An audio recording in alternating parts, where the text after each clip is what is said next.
भूतिया हवेली की सीख एक गांव में एक पुरानी टूटी फूटी हवेली थी, जिसके बारे में कहा जाता था कि वहां भूतों का वास है। गांव के लोग उस हवेली से दूर रहते थे और वहां जाने की हिम्मत नहीं करते थे। रवि, गांव का एक युवा, बहुत जिज्ञासु था। उसने कई बार सुना था कि हवेली में कुछ अजीब घटनाएं होती हैं, लेकिन उसे इन कहानियों पर यकीन नहीं था। एक दिन उसने सोचा कि खुद जाकर देखेगा कि हवेली में सचमुच क्या है। रात के समय जब पूरा गांव सो रहा था, रवि ने एक मशाल ली और हवेली की ओर चल पड़ा। हवेली के पास पहुंचते ही उसे एक अजीब सी ठंडी हवा का एहसास हुआ। हवेली के दरवाजे पर पुरानी जंजीरें लटक रही थीं, जो हवा में झूल रही थीं और एक डरावनी आवाज पैदा कर रही थीं। रवि ने दिल मजबूत कर दरवाजा खोला और अंदर दाखिल हुआ।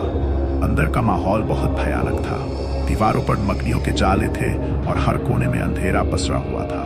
रवि ने आगे बढ़ते हुए एक कमरा देखा, जिसमें एक पुराना आईना रखा था। अचानक आईने में उसे एक परछाई दिखी। उसने मुड़कर देखा तो कोई नहीं था। डर के मारे उसका दिल तेजी से धड़कने लगा, लेकिन उसने हिम्मत नहीं हारी। उसने सोचा कि वह इन भूतिया कहानियों की सच्चाई का पता लगाएगा। वह हवेली के दूसरे हिस्से में गया, जहां उसे एक पुरानी डायरी मिली। उसने डायरी खोली और पढ़ना शुरू किया। डायरी में लिखा था, यह हवेली कभी बहुत सुंदर और खुशहाल थी, लेकिन हवेली के मालिक लालची और निर्दयी थे। उन्होंने गांव वालों का शोषण किया और उनकी जमीनें छीन ली।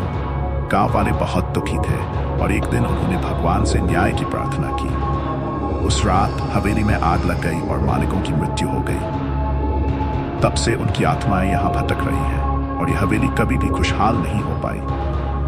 डायरी पढ़कर रवि को समझ में आ गया कि इस हवेली में जो कुछ भी हुआ वह इंसानी लालच और अन्याय का परिणाम था। उसने गांव लौटकर सबको ये बात बताई और कहा कि हमें अपने कर्मों पर ध्यान देना चाहिए और किसी के साथ अन्याय नहीं करना चाहिए। गांव वालों ने रवि की बात मान ली और सबने मिलकर उस हवेली को ठीक कराया। हवेली अब एक अच्छा और सुरक्षित स्थान बन गई और गांव वाले वहां जाकर अपनी पुरानी यादों को ताजा करते।